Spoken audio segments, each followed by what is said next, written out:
An Italian company is quietly buying up one of the most iconic American gun brands in history. Not through a negotiated deal, not through a friendly merger, through a slow, deliberate accumulation of stock, share by share, month by month, until they became the single largest shareholder without firing a single public shot. The American company found out. They fought back. And right now, in boardrooms from Connecticut to Luxembourg, a battle is being waged over the future of a brand that millions of American gun owners have trusted for decades. The Italian company is Beretta. The American company is Ruger. And if you own a Ruger, or if you care about American gun manufacturing staying American, this story is one you need to understand. Because here's the question that nobody in the mainstream media is asking. Is this a rescue mission, or is it the beginning of the end for one of the last great American gun makers? We'll come back to that. But first, you need to understand who these two companies actually are, because one of them has been around longer than the United States itself. The world's oldest gun maker versus America's most trusted name. Beretta was founded in 1526. Let that sink in for a second. The year was 1526. Henry VIII was on the throne of England. The Americas had been discovered for barely 30 years, and a master gunsmith named Bartolomeo Beretta in Gardone, Italy was already fulfilling contracts for the Arsenal of Venice. 500 years later, Beretta is still family-owned, still run by the same family, still making guns. The company has survived every major European war, 2 world wars, the fall of empires, and the complete transformation of the global economy, without ever being sold, merged, or taken public. By any measure, it is one of the most remarkable business survival stories in human history. Ruger is a much younger company, founded in 1949 by William B. Ruger and Alexander McCormick Sturm in a small garage workshop in Connecticut. But what Ruger built in its first few decades was equally impressive in its own way. Ruger became the first American firearms company to go public on the New York Stock Exchange. It grew into the largest American gun manufacturer by volume. It earned a reputation for building solid, reliable firearms at prices working Americans could actually afford. For decades, Ruger was the people's gun company. Not the most glamorous, not the most expensive, but dependable, American-made, and proud of it. 2 companies, 5 centuries apart in age, and now locked in a corporate battle that could change American gun manufacturing forever. It started without any announcement. In September 2025, Beretta began buying Ruger stock on the open market.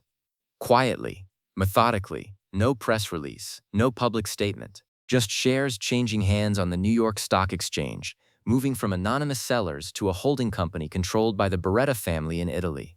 By the time Ruger's board noticed the pattern, Beretta had accumulated 7.7% of the company's outstanding shares. That alone was enough to make them a significant minority shareholder. But Beretta didn't stop. They kept buying. By October 2025, their stake had grown to 9.95%, making them the single largest shareholder of Ruger stock on the planet. Think about what that means. A company that most Americans have never heard of, based in northern Italy, now owned more of Ruger than any other single entity in the world, more than any American investor, more than any American institution, more than Ruger's own management. Ruger's board moved fast. They adopted what's called a shareholder rights plan, a poison pill, designed to make any further accumulation of shares dramatically more expensive and difficult. The message was clear. We know what you're doing, and we're not going to make it easy. Beretta's response was to decline every invitation for a face-to-face meeting. For months, they simply kept buying stock and sending what Ruger later described as aggressive letters through legal counsel. The negotiating table stayed empty. Then, in December 2025, the 2 sides finally sat down together, in Paris. The meeting in Paris clarified everything.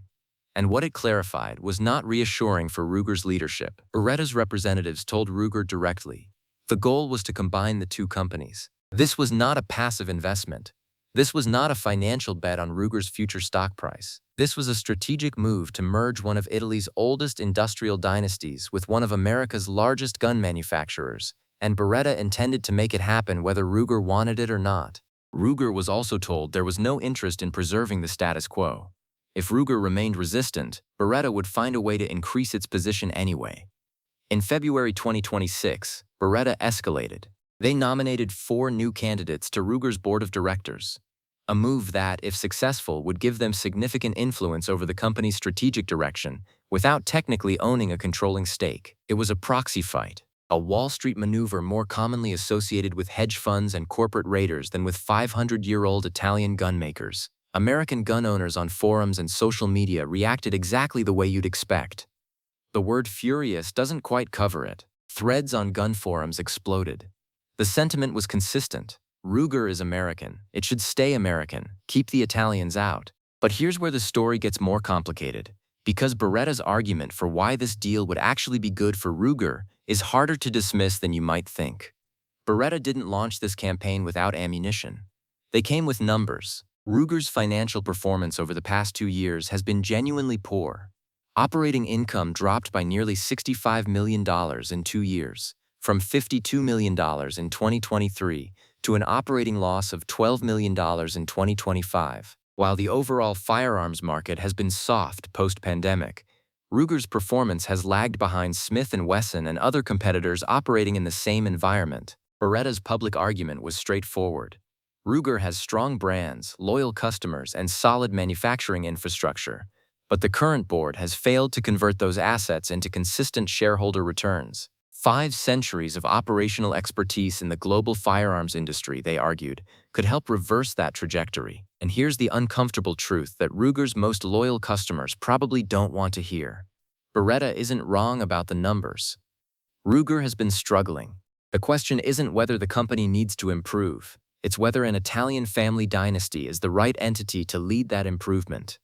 That's the question American gun owners are wrestling with right now, and it's not a simple one. The deal that ended round 1 in the spring of 2026, after months of public accusations, legal maneuvering, and boardroom battles, the two companies reached a strategic cooperation agreement. Under the terms of the deal, Beretta was permitted to increase its stake in Ruger to up to 25% of outstanding shares. In exchange, Beretta committed to a 3-year standstill, agreeing not to initiate or support any proxy contest or similar action during that period. Beretta also agreed to vote its shares in alignment with Ruger's board recommendations on most matters. Beretta would be allowed to nominate 2 independent directors to Ruger's board following the 2026 annual meeting, subject to Ruger's standard qualification process. On paper, it looks like a compromise. Ruger retained its independence. Beretta got a seat at the table. 2 seats, actually, and the ability to grow its stake to 1/4 of the company. The immediate crisis was diffused, but a 3-year standstill is not a permanent solution. It is a pause. When that standstill expires, Beretta will own up to 25% of Ruger and have board representation. The underlying ambition, combining the 2 companies, hasn't gone away. It has simply been delayed. What this actually means for American gun owners. Here's the bottom line, and it's one worth sitting with. Beretta is not Cerberus Capital Management. They are not a hedge fund looking to extract value and walk away. They are a family business that has been making guns for 500 years and has a legitimate strategic interest in expanding their presence in the American civilian market. A Beretta-influenced Ruger is not automatically a worse Ruger, but the history of American gun brands being absorbed into larger corporate structures is not an encouraging one. Remington, Marlin, Winchester, every one of those stories started with assurances that the brand would be protected, the quality would be maintained, and nothing would really change. Every one of those stories ended differently than promised. Ruger has something those brands didn't have. It's publicly traded, which means shareholders have a voice, and management is accountable in ways that private equity ownership never requires. That's a structural protection that matters. But 25% ownership and 2 board seats is significant influence. And when the 3-year standstill expires, the question of what Beretta ultimately wants with Ruger will be asked again. Louder, and with more leverage than before. The Beretta battle isn't over. Round 1 just ended. Watch this space. If this story hit you, drop a comment below with what you think should happen. Should Ruger stay fully American, or is a Beretta partnership actually good for the brand? I want to hear where you stand. And if you want to stay ahead of the stories shaping American gun manufacturing, subscribe and ring the bell.